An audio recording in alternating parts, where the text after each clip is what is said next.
todas as áreas, inclusive na vida financeira, em nome de Jesus. Amém. Amém.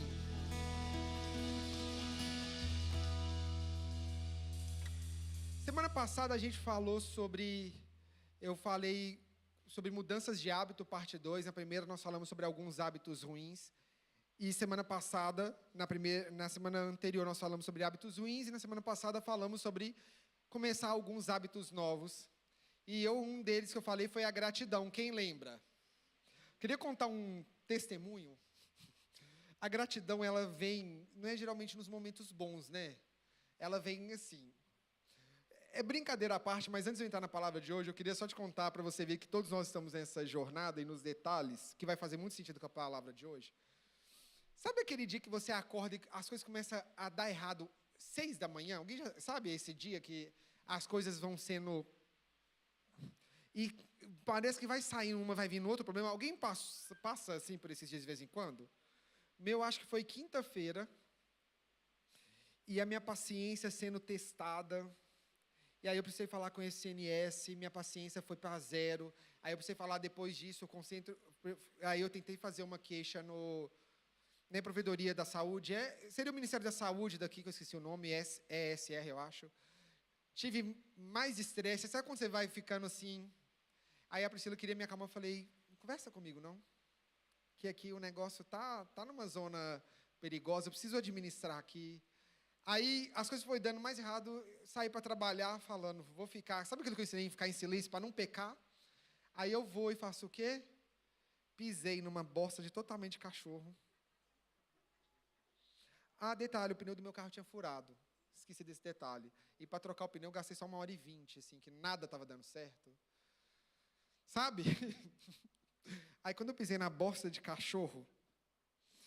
Aí, sabe quando você fala, cara, pronto, era a cereja do bolo que faltava, e eu aqui, calado para não, sabe, não xingar nem nada, mas na hora veio na minha mente, e foi tão engraçado que quando eu pisei, foi ao mesmo tempo que um senhor que mora no meu bairro, ele anda com essas, não é bem moto, é com esses andadores elétricos, tipo uma motinho que tem, e ele passeia no bairro, vai para um lado, vai para o outro, vive a vida dele, feliz da vida lá andando. E eu não sei se ele não fala, não sei, mas eu dou bom dia para ele, nunca me deu bom dia. E nesse dia, eu falei com ele, bom dia, e pisei na bosta do cachorro. Aí eu já fiquei bravo que ele não me cumprimentou, aí eu falei... E foi tão engraçado que nessa mesma hora que eu pisei, na hora pensei, pronto, era o que faltava, calado para não verbalizar minha ira. E foi tão legal que nesse mesmo momento o Senhor trouxe uma coisa ao meu coração, que foi... Por que você não agradece que você pisou com um sapato novo que você ganhou e com um pé que o seu vizinho que acabou de passar não tem para andar? Gente, estou te contando isso porque às vezes a gente não atenta aos detalhes da gratidão. Lembra quando eu falei que a gratidão ela se age nos detalhes? E não é aquela gratidão falsa, é o exercício consciente de você domar a sua alma, o seu espírito, o seu corpo de... Pisei, que cenário ruim, sujei meu sapato inteiro, não tinha tempo de limpar, como é que eu vou fazer? Mas ao mesmo tempo, cara, eu consegui andar para pisar, ao mesmo segundo que um rapaz que não anda, um senhor que não anda, passou do meu lado. Você entende a gratidão sendo agida nos detalhes? E falando um pouco sobre isso, que você vai entender o contexto daqui a pouco, hoje eu queria pregar sobre que a revolução começa no agora. A Pri estava assistindo um documentário, ela gosta muito de documentário. Em um determinado momento do documentário, era um treinador de basquete, ele contava do quanto que ele sofreu racismo por ser negro, da fase de vida que ele viveu,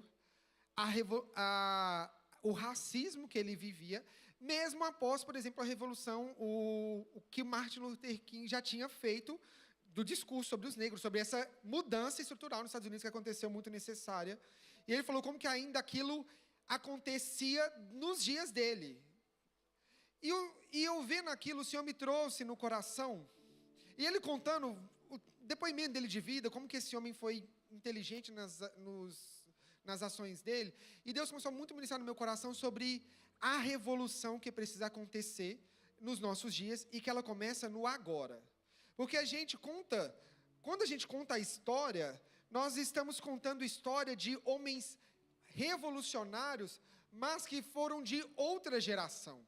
E atenção, eu não digo que não está acontecendo nenhuma grande mudança na nossa geração. Acontece. Amém? Você crê comigo que é o mesmo Deus que agiu, é o mesmo Deus que age, que agirá eternamente? Tem homens e mulheres de Deus, quem sou eu em dizer que não está acontecendo? Eu não tenho essa ousadia de falar, porque acontecia e não acontece hoje. Eu não sou do IBGE para mensurar, eu não tenho planilha para calcular, eu não estou falando sobre se teve mais, se teve menos. Mas o que eu quero dizer é, nós nos apoiamos na história de homens revolucionários que viveu em uma outra geração, em uma outra década, mas e se você tivesse o mesmo poder, a mesma capacidade, o mesmo espírito que te movesse a começar hoje uma revolução? A começar agora, neste exato segundo, nesse culto. Porque o revolucionário, ele não acorda nascendo falando, hoje eu me vesti de revolucionário e vou fazer a minha grande revolução.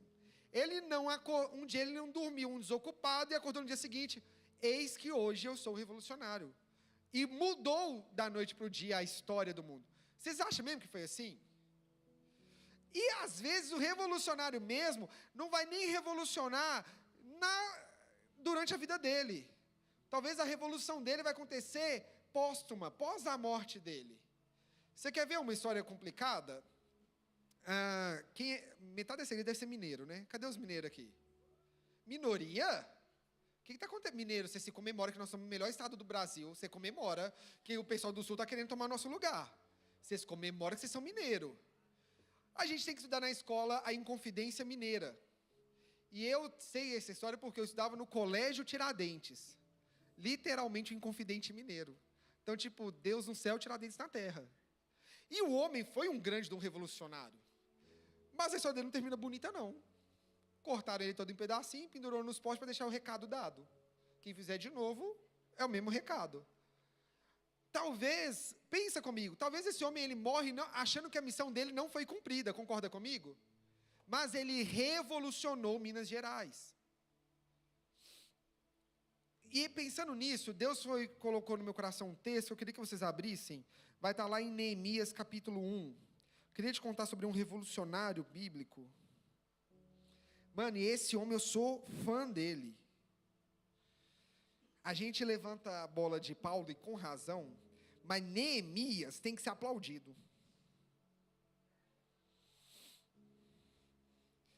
Neemias 1, nós vamos ler o capítulo todo, vai dizer que as palavras de Neemias, filho de Acalias, no mês de Quisleu, vou colocar uma versão um pouco mais fácil, porque ninguém é obrigado a ficar falando esses negócios difíceis, né? Só um segundo. No mês de Quisleu, ficou difícil do mesmo jeito, ainda falei 2 vezes, no 20º ano do reinado de Artaxerxes, ficou muito mais fácil agora. Eu estava na fortaleza de Suzã. Anani, um dos meus irmãos, veio me visitar com alguns homens que haviam chegado de Judá. Perguntei-lhes a respeito dos judeus que haviam regressado do cativeiro e da situação em Jerusalém. Eles responderam, as coisas não vão bem para os que regressaram à província de Judá. Eles estão passando por dificuldades e humilhações. O muro de Jerusalém foi derrubado e suas portas foram destruídas pelo fogo. Quando ouvi isso, sentei-me e chorei. Durante alguns dias lamentei, jejuei e orei ao Deus dos céus. Então disse, ó Senhor Deus dos céus, Deus grande e temível, que guardas tua aliança de amor leal para os que te amam e obedecem os seus mandamentos. Ouve a minha oração. Olha do alto e vê que oro noite e dia por teu povo, Israel. Confesso que temos pecado contra ti. Sim, minha própria família e eu temos pecado. Temos pecado terrivelmente contra ti. Não temos obedecido aos seus mandamentos, decretos e estatutos que nos deste por meio do teu servo Moisés. Por favor, lembra-me do que disseste ao teu servo Moisés. Se forem infiéis a mim, eu o dispersarei entre as nações. Mas se voltarem para mim e obedecerem aos meus mandamentos e viverem de acordo com eles, então, mesmo que estejam exilados nos confins da terra, eu mesmo os reunirei e trarei de volta ao lugar que escolhi para estabelecer meu nome. O povo que tu resgataste com teu grande poder e com tua forte mão é o teu servo. Ó Senhor, por favor, ouve a oração desse seu servo. Ouve as orações dos seus servos que se agradam em te honrar. Peço que me concedas êxito hoje e que o rei me seja favorável. Nesse tempo, eu era copeiro do rei. Primeira coisa que eu quero que você entenda. Neemias, ele era um copeiro, ou seja, ele era um servo do rei. Uma das suas funções, entre várias, é que ele provava a comida para não morrer, para o rei não morrer. Corria risco todo dia. É um dia normal nosso ir para trabalhar. Ele tinha risco de comer comida envenenada. Eu não sei se é mais comum comer comida envenenada ou sofrer um acidente. É um dia nosso normal, combinado? Nesse ponto? Todo mundo aqui no contexto de Neemias. Passou-se, presume-se, se não me falha a memória, uns 50 anos desde a reconstrução dos muros de Jerusalém. Jerusalém foi atacada por desobediência, foi se tornar escravo da Babilônia. Depois vai vir o rei da Pérsia, vai vir em Pérsia, vai tomar a Babilônia e um dia rei Ciro vai dizer: eu declaro que todo mundo que se tornou escravo da Babilônia e foi tirado de Israel, que pode voltar para Israel. Então vai ser chamado então o exílio e vai ter a volta do povo, ok? Houve o exílio, houve a volta. Nisso, quando o pessoal volta, é lindo de ler essa história em Esdras. Esdras e Ageu vai contar sobre a história da reconstrução, e é uma grande revolução. O pessoal que um dia era escravo, hoje é livre. E eles reconstroem um templo, fala que misturava o choro de tristeza e de alegria, porque o templo não era bonito igual era antigamente. O templo antes era de ouro, agora era umas pedras toda queimada. Mas o povo estava de volta em casa. Nisso levanta Zorobabel, um homem de Deus incrível, vai levantar Esdras, vai levantar os profetas, e houve um avivamento, se a gente puder assim dizer, ok? Mas passa-se muitos anos, e o que foi reconstruído de templo não era suficiente, porque o resto da cidade ainda estava em ruína. E, em especial, os muros que vai demonstrar proteção estavam destruídos. Não havia proteção na cidade. Já havia sido restaurado o lugar de adoração, então o povo de Deus volta a adorar a Deus, mas o povo ainda estava desprotegido. Um dia normal na nossa vida também. Às vezes o cristão está adorando a Deus, mas ainda não está se protegendo, ok? Nisso, depois desses anos todos, e o pessoal dá a entender que o pessoal se acomodou, um dos irmãos de Neemias vai contar para ele, e ele fala: como é que está o povo depois que voltou? Ele imaginava que o pessoal ia falar: não, cara, maravilha, tudo viveu. E ele fala: não está bom. E aqui nasce um ambiente propício para uma grande revolução. Aqui nasce esse ambiente onde nós vamos ver a revolução acontecendo na vida de Neemias, que ele vai ver esse cenário e ele tinha duas escolhas. Ele não estava lá, primeira coisa que você precisa saber, ele não estava lá, não era problema dele, combinado que não era problema dele? Estamos de acordo? Mas aquela dor do povo dele toca no coração dele. E é aqui que nasce, então, o primeiro ponto que eu quero que você entenda de uma revolução. A revolução, ela vai nascer quando você começa a se importar com a dor do outro. A dor do outro passa a ser sua dor. E eu não estou incentivando ninguém aqui para sair guerrilheiro, rebelde, sem causa. Vamos espiritualizar o negócio, ok? Que senão, sai daqui. O pastor falou que está liberado quebrar tudo. Não estou falando disso em nome de Jesus. Não estou incentivando essas coisas, senão sai. Pastor de igreja, não sei o quê. Não. Mas, quando Neemias ouve isso, ele fala que ele chora. Ele chora. O problema era dele? A família dele estava nem aí, mas ele toma aquela fala: é meu povo, agora passa a ser minha dor. E a segunda coisa que vai acontecer nesse ambiente, a primeira coisa que eu te falei é que ele vai sentir a dor do outro e dali já tira ele dessa inércia e leva ele para a posição de eu preciso fazer alguma coisa. A segunda coisa que vai acontecer é ele vai orar. E como é bom saber que as nossas revoluções, elas nascem da oração. Como é bom saber que não é na nossa força, não é na nossa competência, não é nem mesmo na nossa habilidade. Talvez você vai ser como Moisés na vida, que fala que ele tinha dificuldade de fala. Talvez você vai ser um cara muito improvável. Mas, glória a Deus por isso, porque é da oração que vai nascer tudo. Não vai nascer da sua habilidade. E isso aqui é para nos chocar. Lembra que era um copeiro do rei? Nós temos um hábito de terceirizar o nosso chamado e a revolução que nós vamos fazer, talvez dentro da nossa casa. Talvez você não vai ser um grande revolucionário que vai alcançar um país inteiro. Talvez você está esperando que a política mude quando um político se levantar, quando um Messias se levantar, salvador da economia. Talvez você está esperando que quando o pregador X vier até a nossa igreja, aí então você poderá convidar o seu familiar Y e a pregação Z será falada e aí haverá conversão. Talvez a cura só vai vir quando aquele irmão que tem o chamado de cura vai curar o seu familiar da doença, mas talvez você se espante que é você mesmo, todo improvável, todo desprovido que Deus vai usar. Vai nascer nesse lugar de oração. Quando Deus te fizer sentir a dor do outro, que o seu próximo passo imediato seja orar. Seja, cara, eu identifiquei uma dor, seja ela espiritual, ministerial, profissional, seja ela qual for, que o seu próximo ato imediatamente seja: Deus, eu não posso ver isso aqui e ficar parado. Eu não posso ver isso aqui e ficar indiferente. Mas eu também creio que só o Senhor tem o poder de mudar isso aqui. Cara, sabe, a gente tem que... É complicado que hoje o movimento... O cristão, o ser humano, para não atacar o cristão, o ser humano ele tem uma dificuldade do que chama de equilíbrio, né? A gente tem um probleminha com o equilíbrio. Alguém concorda comigo ou discorda? A gente está constantemente tentando encontrar o equilíbrio, e para encontrar o equilíbrio a gente vai para onde? Para os extremos. Aí quando a gente começa a achar o equilíbrio, a gente vai para outro extremo, porque a gente tem uma dificuldade de ficar aqui no equilíbrio, no caminho certo. E quando a gente olha a diferença geracional, um comportamento da igreja, se nós pegarmos a igreja nos últimos 40 anos, vamos pegar uma geração anterior à nossa, como era uma igreja fervorosa em oração?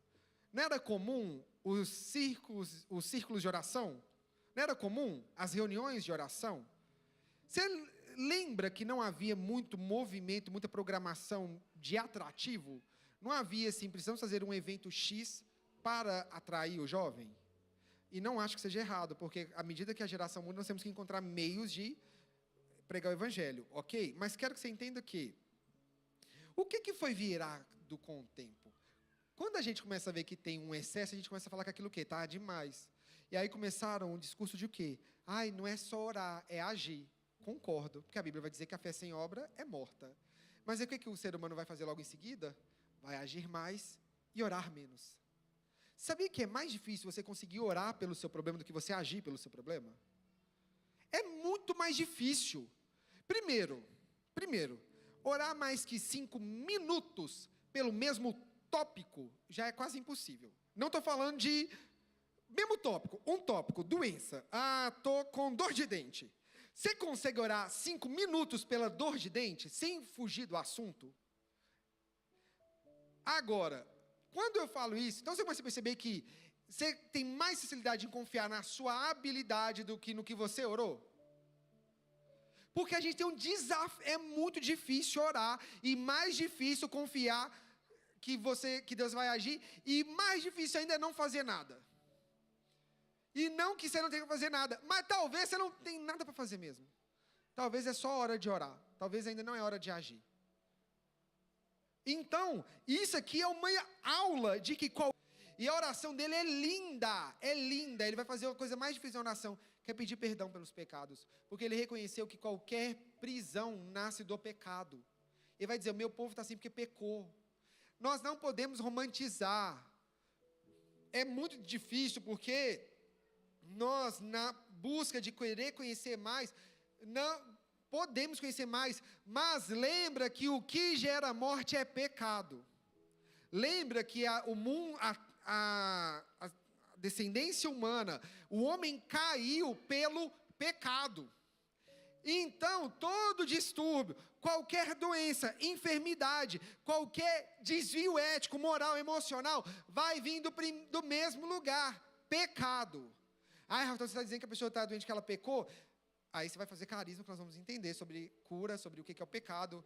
Mas entenda que o homem, a natureza humana, o ser humano, todos nós somos frutos de um pecado. E a única reconciliação é pelo meio do arrependimento. E essa trilha sonora deu um efeito especial muito legal.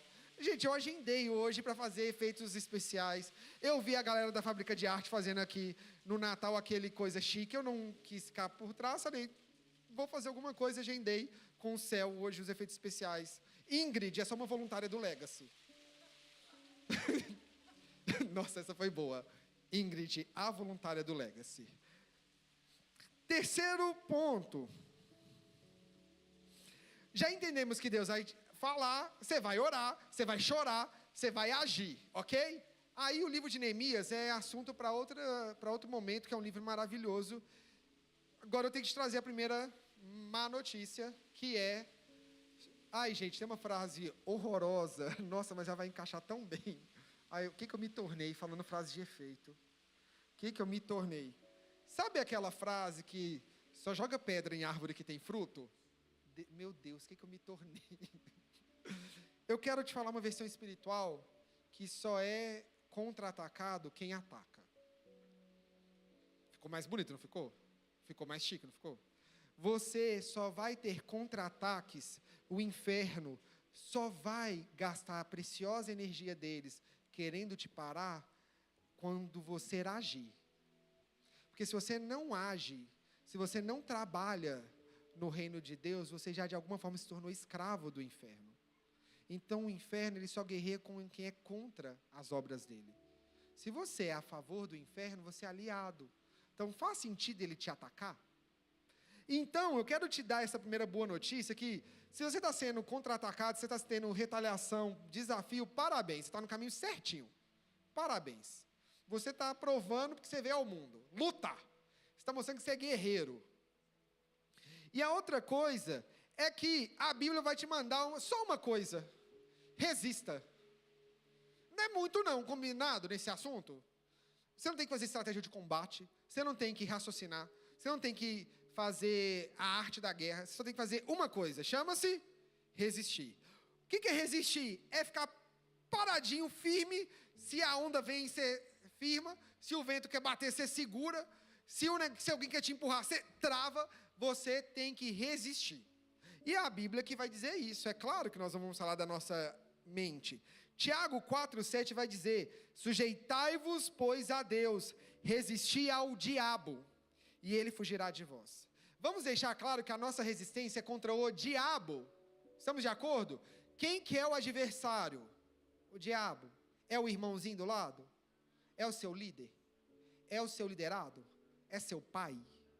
Porque hoje em dia parece que agora nós estamos chamando as pessoas do diabo. Porque, pelo amor de Deus, que hoje nós estamos dando nome para tudo quanto é inimigo, menos o único inimigo que tem que ser dado nome. Diabo, é ele, o cão, capiroto, fedido, ordinário, é ele. Por quê? Com o crescimento do conhecimento, e conhecimento é uma bênção, mas o povo esquece da Bíblia. Ai, porque o seu pai, ele tem uma pegada, não vou falar do narcisista não, porque esse já está embaixo, me fala o outro aí, amor. Psicopata. Gente, que bênção que nós estamos aprendendo sobre transtornos mentais, que bênção que os transtornos de personalidade estão sendo estudados, que bênção que a psiquiatria está avançando. Eu defendo, mas não confunde a coisa que o seu adversário é espiritual, é o cão, é o diabo, combinado nesse assunto? E você resiste a ele. Você resiste a quem? A ele. Porque aí o que você faz? Você não resiste a ele, mas resiste ao irmão. E a Bíblia vai dizer que ele não dá graça ao soberbo, que Deus resiste ao soberbo. Que essa soberba te faz você se tornar resistente, não é ao inimigo, é ao próximo. E aí, no fim, quem está resistindo a você é Deus. Como é que é Deus resiste ao soberbo e dá graça ao humilde? Então, você vai manter firme contra os ataques do inimigo. E para saber esse ataque do inimigo, precisa de duas coisas: discernimento de espírito e Bíblia. Porque também estamos criando ataques do inimigo que a Bíblia não vai dizer. Nós estamos tratando tudo como espiritual e criamos um novo inimigo que a Bíblia não vai determinar. Se a Bíblia não falou, quem sou eu para dizer que é o cão?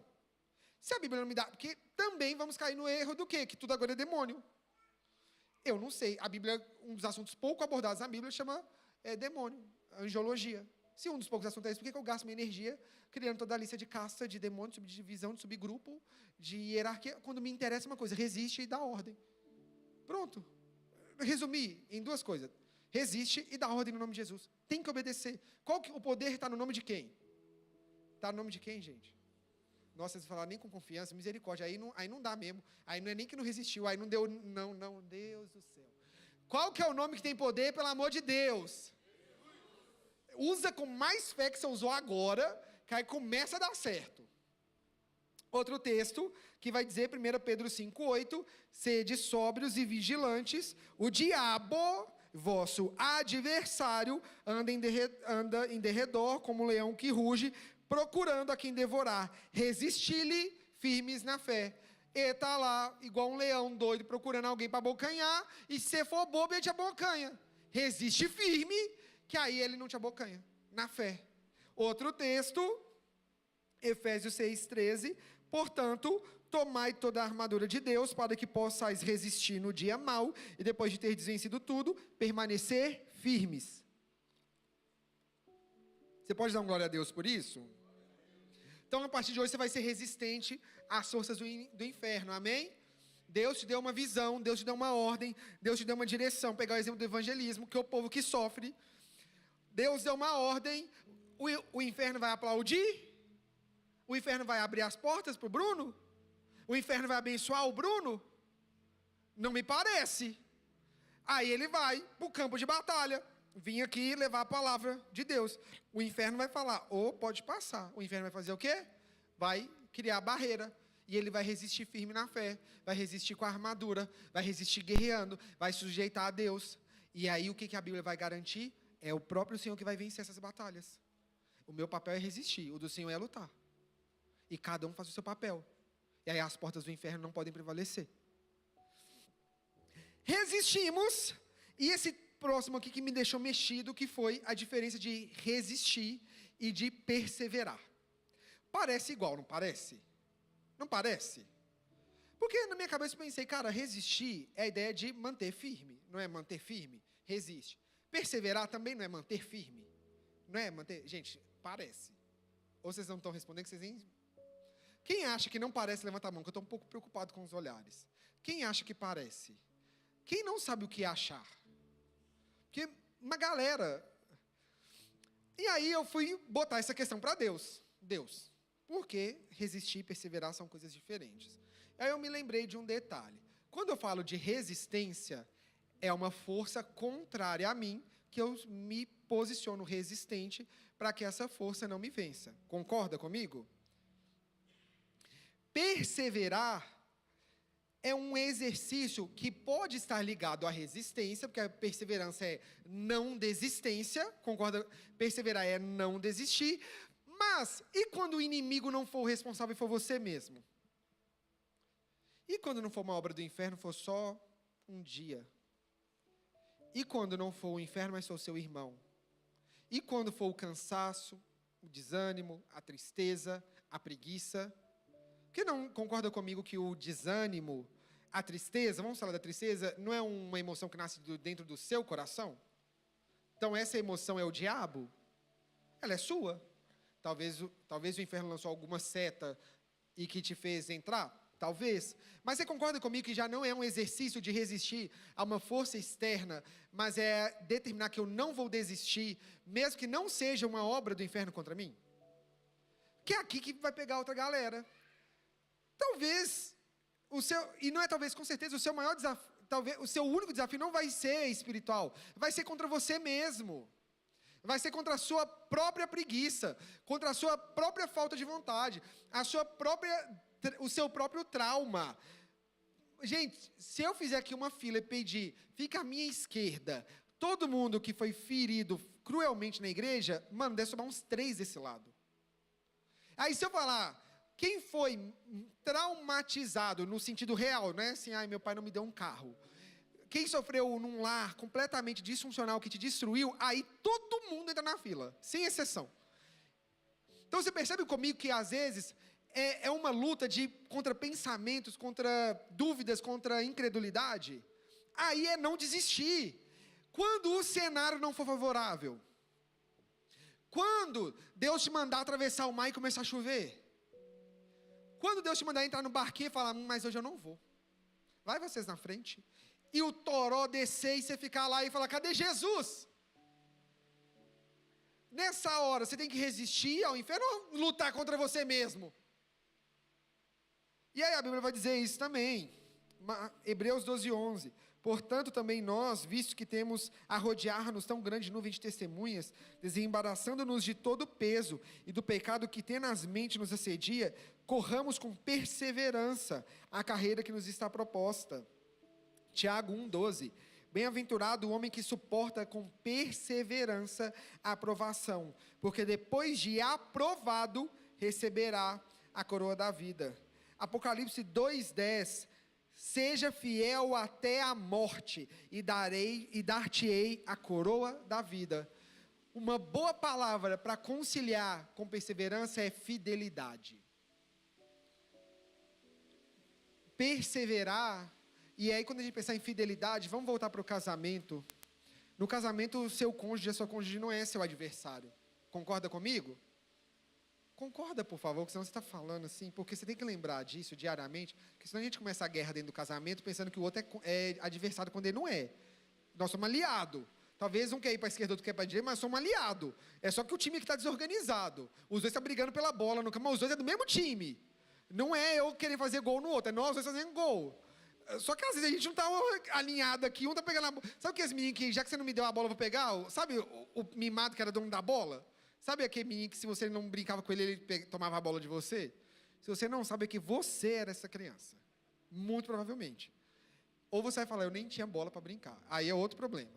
Aí, quando você pensa em fidelidade, a minha esposa não é minha adversária, então já não pode ser minha inimiga. E eu preciso ser fiel a ela até a morte. Eu preciso ser fiel a ela e não largá-la, não abandonar, não negligenciar, não rejeitar, não deixar de ser marido dela até a morte. Eu sou fiel a ela, eu estou ligado a ela e até o fim eu vou me dedicar a ela. Ela é o primeiro lugar da minha vida. E a Bíblia vai usar esse mesmo termo, fidelidade. E com o Senhor é a mesma coisa. A minha aliança com o Senhor, o meu casamento com o Senhor não é um namoro, não é uma pegação, é um casamento. E como casado ao Senhor, aliançado com o Senhor, eu não abandono Ele. Mesmo que Ele não supra o meu capricho. Mesmo que Ele não faça o que eu esperei. Mesmo que como um casamento normal, eu esperasse algo dEle e Ele não fizesse. Eu sou fiel a Ele até a morte. Porque a minha aliança foi dada ao Senhor. E aí não é mais só sobre o inimigo. Porque se a minha aliança é com o Senhor, eu padeço, eu sofro. Se a minha aliança é com Deus, eu estou disposto a morrer se for preciso. Porque a minha aliança com o Senhor não vai parar aqui, graças a Deus. A nossa alegria é porque a nossa aliança não vai parar aqui. Ela está começando aqui. E as bodas, a melhor parte do casamento, ela está reservada lá na eternidade. E é por isso que você não deveria abandonar o Senhor, porque o melhor ainda vai e ainda está por vir. Queria te convidar a se colocar de pé no seu lugar.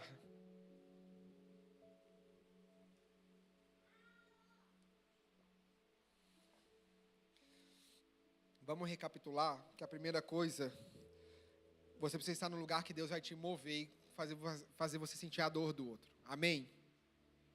Depois disso você vai orar. E vai começar isso no lugar certo, na oração. À medida que o Senhor for te usando, você vai resistir aos contra-ataques. Você vai resistir ao inferno. Você vai resistir ao diabo.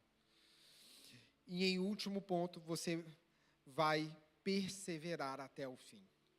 Não tem espaço para desistência. Ok? E eu queria te dar um último conselho dentro dessa perseverança. Veio uma coisa agora no meu coração. Um desafio que nós temos é que nós desistimos muitas vezes por nós não entendermos o perdão de Deus. Não estou abrindo espaço para que agora está liberado pecar e você não tem que mudar. Mas quantas pessoas, talvez seja você, ou talvez você conheça alguém, por ter tentado várias vezes se manter firme e santo, não conseguiu, e chega uma hora que desiste. Você conhece alguém assim? Quantas vezes nós criamos um ambiente que a pessoa que está tentando firmar na fé, se ela cair 3 vezes, ela já é que ela não quer mais? Quantas vezes a gente falou que a pessoa não quis mais, e aí não, é porque ela não quer mesmo, que se ela quisesse, ela mudava. Alguém já ouviu ou falou isso? Quando você fala assim, cara, é que você não quer, porque quem quer dá jeito, quem não quer dá desculpa. Nada contra a frase em si. Mas perceba que, quando a gente traz isso para a vida com Deus, nós nos condenamos à morte eterna, quando a certeza que nós temos nessa vida é que até o último sopro de vida nós temos sempre lugar de arrependimento e reconciliação. E a perseverança, eu quero que você entenda sobre o lugar da graça de Deus. A graça te atrai. O amor de Deus te atrai, te tira desse lugar e fala, filho, você não é assim. Você é assim, você é filho. E te lava, te limpa, te santifica e te purifica. E te fala, agora você volta para cá, porque você tem um chamado, uma revolução a ser feita. Vamos deixar o pecado para daqui a pouco, mas talvez aqui você se machuca. Porque caminhar machuca, não machuca? Talvez você cansa. E por você ser tão rígido, você não entende que sempre vai ter um lugar aqui, que é o braço do Pai. Que é o abraço do seu Pai. E como você entende que ou você continua aqui, ou não tem o abraço do Pai, você faz o quê? Você se remove do chamado de Deus. Enquanto o Senhor está desse lugar falando, filho, volta para mim. Ou você fez o que era mal aos olhos do Senhor. E ao invés de você tratar como pecado, como um erro que precisa de arrependimento, você fala, não tem mais salvação para mim. E eu começo a determinar que Deus não me salva. E esse sim é um pensamento satânico. Porque o único interessado na sua derrota é Ele. Então, no esforço de perseverança, não tem hipótese largar o Senhor. Não pode ser uma hipótese. Não tem chance. Cara, mesmo que você tenha feito a pior burrada da sua vida, mesmo que você tenha acabado com tudo, mesmo que você faça uma coisa que seja nojenta, não há hipótese para que o seu erro não te leve de volta ao arrependimento e a esse lugar. Não pode haver essa desconexão. Porque se esse caminho de arrependimento for verdadeiro, você dificilmente volta para este lugar. Porque você vai encontrar, a Bíblia vai dizer, quem é muito perdoado, muito ama. A resposta nossa ao amor de Deus, em 1 João 4 vai dizer a mesma coisa, nós amamos Ele porque Ele nos amou primeiro. Então, esse caminho de volta é o que vai te reforçar o amor de Deus. E se for feito corretamente, dificilmente você volta para essa prática. O desafio é que você está aqui nessa prática, não está voltando para cá, e quando já não tem força mais para nem ficar aqui mal feito, você vai e desiste. Não tem espaço. E a Bíblia vai lembrar que no caminho com Cristo, você não está sozinho. Você precisa de irmão do seu lado. Não tem hipótese. Não tem lugar para caminhar sozinho. Mesmo que quando todo mundo disser que eu já falei isso umas 800 vezes, e hoje eu penso, como que eu estava errado? Aí a caminhada com o Senhor é solitária. Quem disse? Em que Bíblia está escrito isso? Porque na Bíblia, que eu sei, primeiro tem o Espírito Santo de Deus, que jamais vai nos deixar só. E segundo, você está numa igreja? Você está numa igreja? Então você não está sozinho. Você está sozinho? Ou é que você está se isolando? Porque eu entendo que vai ter momentos na vida que nós vamos ter que ter solitude, de ir para o nosso lugar secreto com o Senhor, mas isso é um processo, não é um estilo de vida, e muito menos uma desculpa para você cair porque você estava sozinho. Desculpa esfarrapada, desculpa horrorosa. Ai, mas eu te mandei mensagem e você não me respondeu. Procura outro. Ai, mas eu te procurei, você que não quis. E aí eu sou responsável pela sua santidade a partir de hoje?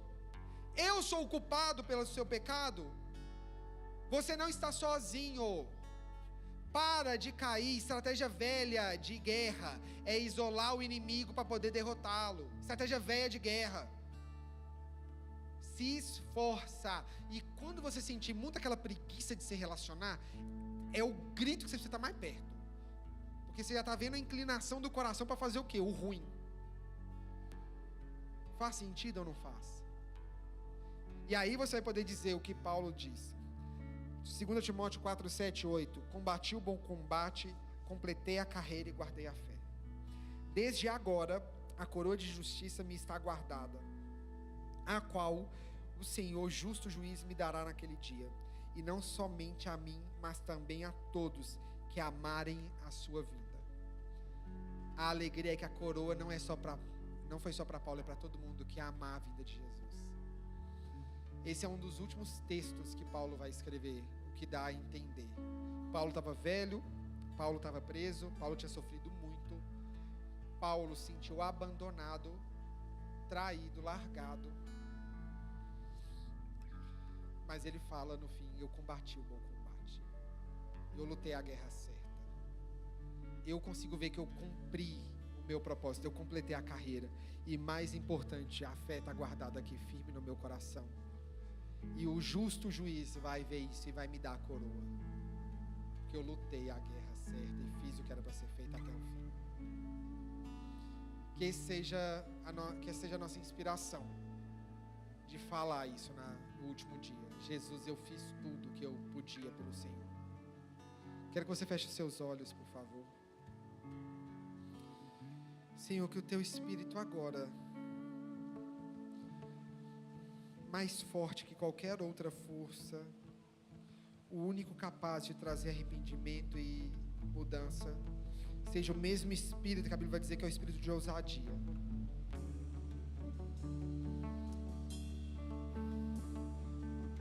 Porque, Senhor, tudo aquilo que eu preguei não vai fazer sentido se o Seu Espírito não testificar e não levar os Seus filhos para um novo lugar.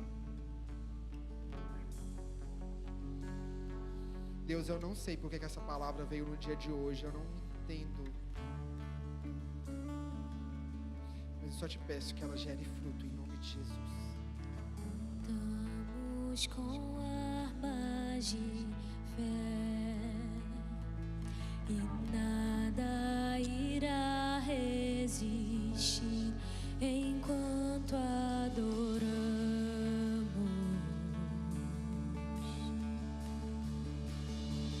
Em meio às tribulações,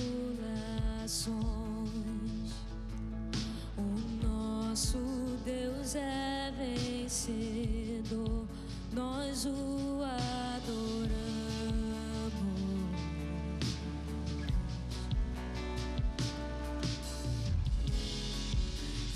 Vitorioso és, na tempestade está, Teu nome infalível é, os reinos vêm e vão, Teu trono acima está. Senhor, muda em nome de Jesus. Teu nome Muda a motivação do coração, alinha a motivação do coração.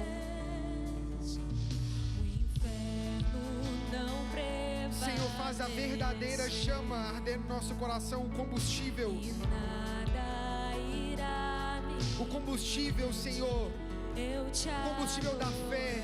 Que seja, Senhor, em nome de Jesus, essa motivação de levar o Seu Evangelho, de ser um revolucionário, de mudar a história, mudar a nossa geração. Que seja hoje, que comece hoje.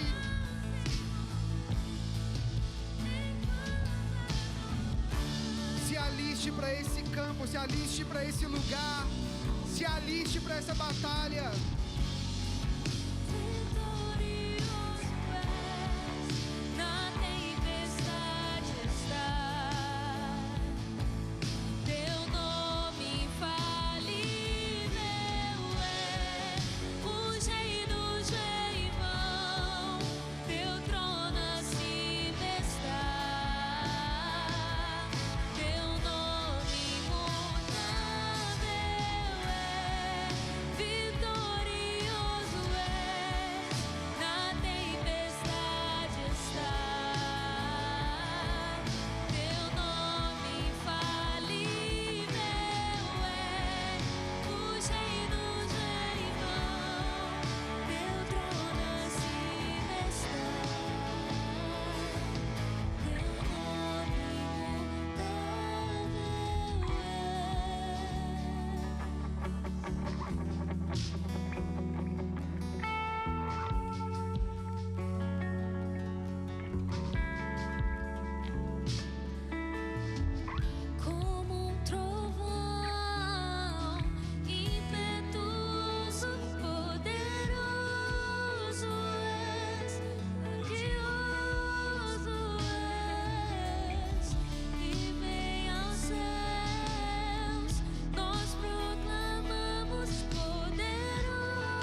Senhor, essa noite a minha oração é muito específica, Pai. Diferente de todos os cultos que nós já vimos aqui na nossa igreja. Independente de quantas e quantas vezes foram ministradas palavras e nós esquecemos ao longo dos dias, ou até mesmo quando vamos embora.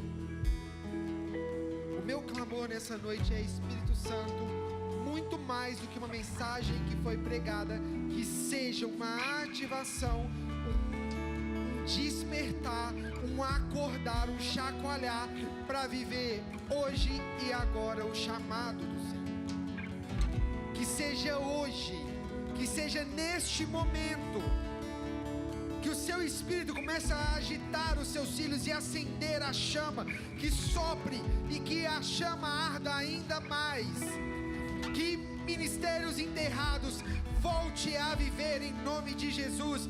Que dons enterrados sejam desenterrados. E que hoje, em nome de Jesus, voltem para o lugar certo. Que hoje o seu Espírito encontre em nós, em nosso coração, um lugar de chega de brincar, de chega de namorar e flertar com o Senhor. Agora é a hora do tudo ou nada com o Senhor. Que o Senhor coloque em nome de Jesus o nosso coração, o desejo de não desperdiçar mais o tempo que nos resta. Nos dê, Senhor, o anseio, o desespero, o clamor de fazer cada segundo valer a pena até que o Senhor venha. Em todas as áreas da nossa vida, como um servo, como um ministro, como um marido, como um voluntário, como um trabalhador, em todas as áreas, servindo no comum ou no extraordinário, que em todas as áreas nós venhamos render glória ao Senhor, e pelas nossas obras que o seu nome seja feito conhecido. Que muito mais que desperdiçar energia com sonhos vãos, com ambições egoístas, que nós nos alegremos dos frutos de justiça que estamos colhendo em cada semeadura, que vai produzir um fruto eterno em nome de Jesus.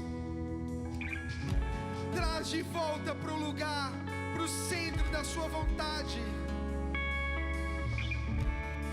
Nos tira, Senhor, do lugar de vaidade e traz para o lugar de renúncia. Chacoalha em nome de Jesus. Agita em nome de Jesus. Desperta, abre os olhos dos seus filhos. Levanta e resplandece, jovem. É chegada a sua hora de brilhar.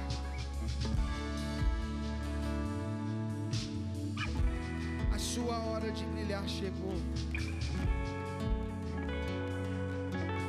A sua hora é agora.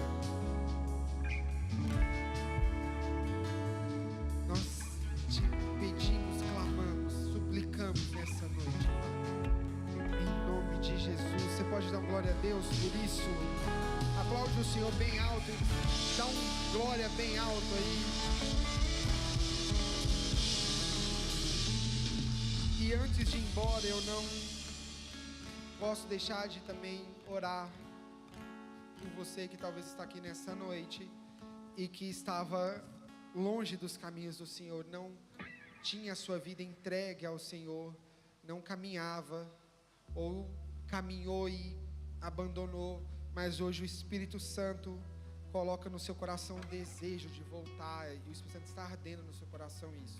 Se tem alguém assim nessa noite, eu queria que você, sem nenhum constrangimento, levantasse a sua mão bem alto, porque eu preciso orar por você antes de ir embora.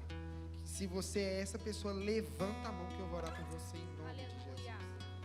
No mais, se não tem, o que eu quero te incentivar é que você saia daqui hoje perguntando: Deus, qual é a dor do próximo que o Senhor quer me usar?